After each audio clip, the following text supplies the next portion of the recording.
Excellency, Mr. President, one house, please. One house.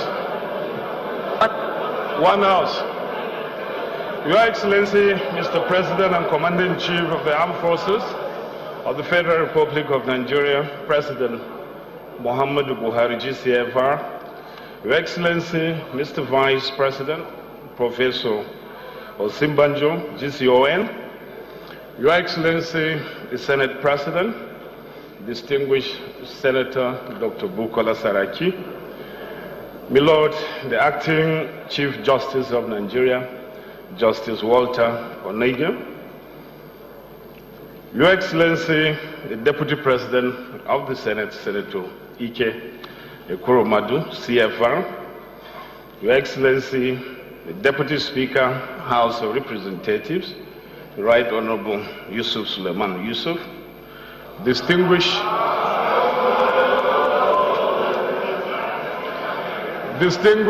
principal officers of the Senate and the House of Representatives, distinguished senators of the Federal Republic of Nigeria, my colleagues, honorable members of the House of Representatives, the Governor of Governors, our own Ambassador of the Green Chambers, the Governor of Zamfara State, Chairman, Governors Forum, Excellencies, all the executive governors present, the Secretary to the Government of the Federation, the National Security Advisor, honorable ministers of the Federal Republic of Nigeria, our leader,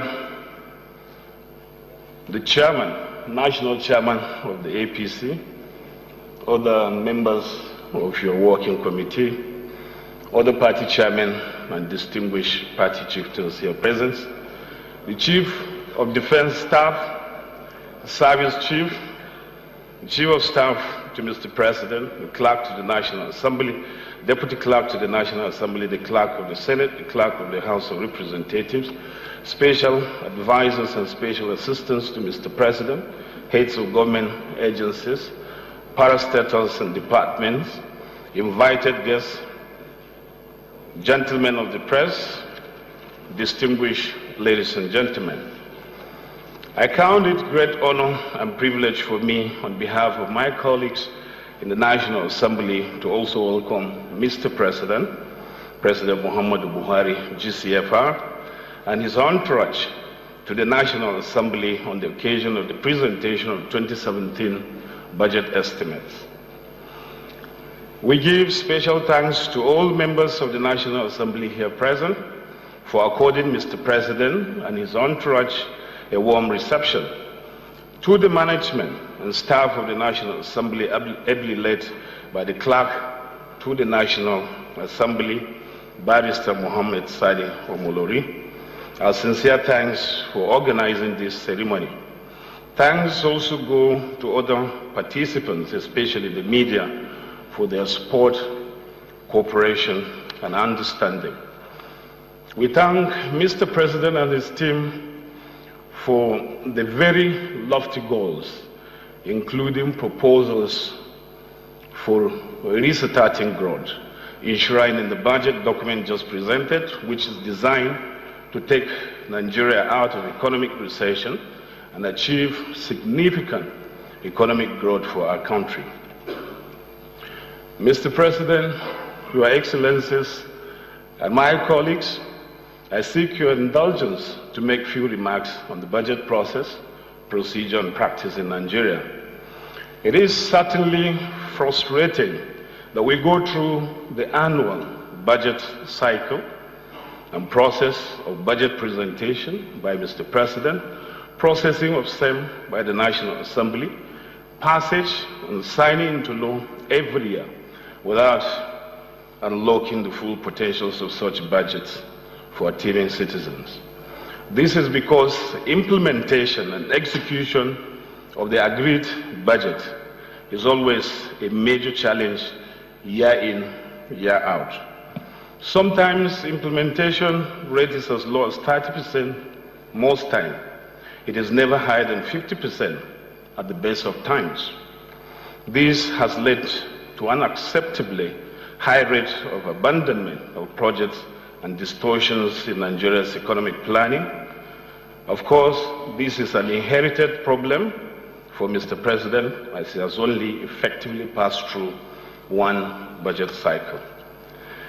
As I counseled last year, an appropriation act must be allowed to run for an uninterrupted period of 12 months for the executive to have enough time to execute it. This means that both Mr. President and the National Assembly must find a way to continue the execution of the 2016 budget, especially the capital component, till May 6, 2017, which is 12 months from the date Mr. President signed into law the 2016 appropriation bill. This is also the clear intentment of the definition of the financial year in Section 318 of our Constitution. The problem is that most often the recurrent component of the budget is implemented to an appreciable level, but the capital component execution is very low.